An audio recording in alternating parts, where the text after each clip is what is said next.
अपन discuss करेंगे BSc BEd second year के botany paper fest को, जो रहता है मॉलिक्यूलर बायोलॉजी एंड बायोटेक्नोलॉजी। इसके इंपॉर्टेंट क्वेश्चंस डिस्कस करेंगे जो आपके आने वाली एग्ज़ाम के लिए काफ़ी हेल्पफुल रहेंगे।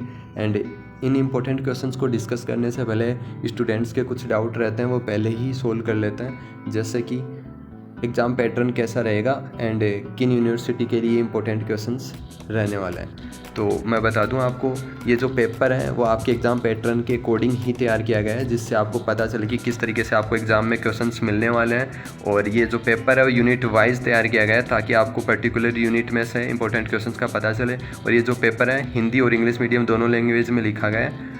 और सबसे बड़ा डाउट जो रहता है किन यूनिवर्सिटी के लिए इंपॉर्टेंट रहेंगे, तो राजस्थान की ऑलमोस्ट सभी यूनिवर्सिटी के लिए इंपॉर्टेंट क्वेश्चंस रहने वाले हैं। फिर भी किसी को कन्फ्यूज़न हो तो वो पेपर नाम मैच कर लें ताकि ये कन्फ्यूज़न ना हो जिस भी यूनिवर्सिटी से हो आप। यदि पेपर नाम मैच हो रहा है तो आप इन क्वेश्चंस की प्रिपरेशन कर सकते हो। तो चलिए स्टार्ट करते हैं उन इम्पोर्टेंट क्वेश्चंस को। तो देखिएगा, जैसा कि मैंने आपको बताया यूनिट वाइज आपके लिए पेपर तैयार किया गया है। जो यूनिट फर्स्ट है उसमें से देखते हैं जो क्वेश्चन नंबर फर्स्ट है उसका ए पार्ट और बी पार्ट। इसी तरीके से आपको पार्टीशन में डिवाइडेड मिलेंगे आपके एग्ज़ाम में क्वेश्चंस। तो इसमें देखिएगा, फर्स्ट में है एमआरएनए और सेकंड में है टीआरएनए की संरचना, संश्लेषण एवं कार्य। तो ये दो पार्ट मैंने लिए, इनमें से एक पार्ट आपसे हर बार पूछा जाता है, या तो आपसे एमआरएनए के बारे में पूछ लिया जाए या फिर टीआरएनए के बारे में। इनकी संरचना, संश्लेषण एवं कार्य किसी से भी क्वेश्चन पूछ सकता है। तो इनके सारे कंसेप्ट आपको तैयार कर लेने हैं। ओके, अगेन देखिएगा, सेकेंड क्वेश्चन है इस फर्स्ट यूनिट का। ए पार्ट, डीएनए पुनरावृत्ति की प्रक्रिया के विभिन्न चरणों को समझाइए। ओके, जो इसका बी पार्ट है वो देखिएगा डीएनए और आरएनए के संरचना, संश्लेषण व कार्य। तो ये ए और बी दोनों काफ़ी अच्छे क्वेश्चंस हैं।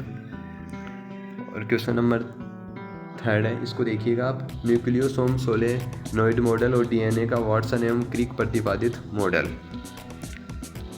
अब बात कर लेते हैं अपन यूनिट सेकेंड की।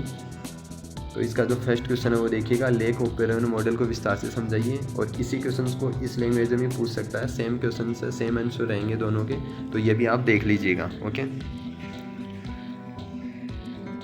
अब बात कर लेते हैं क्वेश्चन नंबर सेकंड की, अनुवादन की प्रक्रिया और अनुलेखन की प्रक्रिया। ये क्वेश्चन शॉर्ट्स में भी पूछा जा सकता है आपको। और जो शॉर्ट क्वेश्चंस रहते हैं जो आपके एग्जाम में आते हैं वो इन्हीं लॉन्ग क्वेश्चंस में से पूछे जाते हैं। तो यदि आप लॉन्ग क्वेश्चंस अच्छे से प्रिपेयर कर लेते हो तो आपके शॉर्ट्स क्वेश्चंस ऑलरेडी वहाँ पे हो जाएंगे। तो क्वेश्चन नंबर थर्ड का ए पार्ट देखिएगा, आरएनए पॉलीमरेज और वोबल परिकल्पना। ये दोनों अच्छे क्वेश्चन हैं। अब बात कर लेते हैं अपन यूनिट थर्ड की। यूनिट थर्ड में ए पार्ट है उसको देखिएगा, पादप उत्तक संवर्धन तकनीक और संरचना विकास को प्रभावित करने वाले कारक।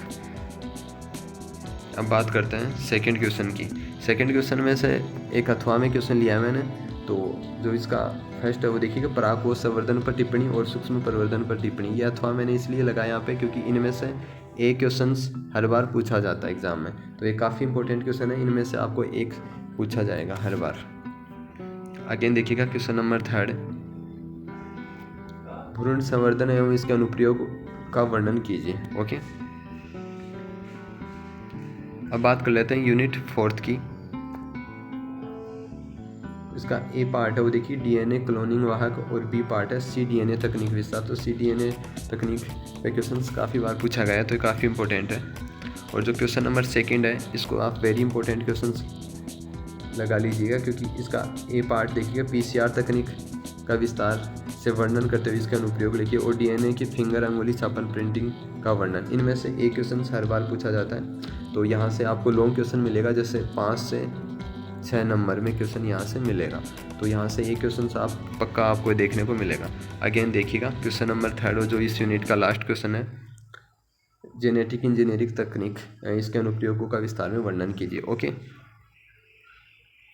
ओनली लिमिटेड क्वेश्चंस थे जो आपको इस कम टाइम में एग्जाम में आप इनको कवर कर पाएँ। हमारे द्वारा बताए गए इन क्वेश्चंस की प्रिपरेशन आप यदि अच्छे से कर लेते हैं तो मैं इस बात की गारंटी देता हूँ आपको अदर किसी स्टडी मटेरियल की आपको ज़रूरत नहीं पड़ने वाली है। ओके।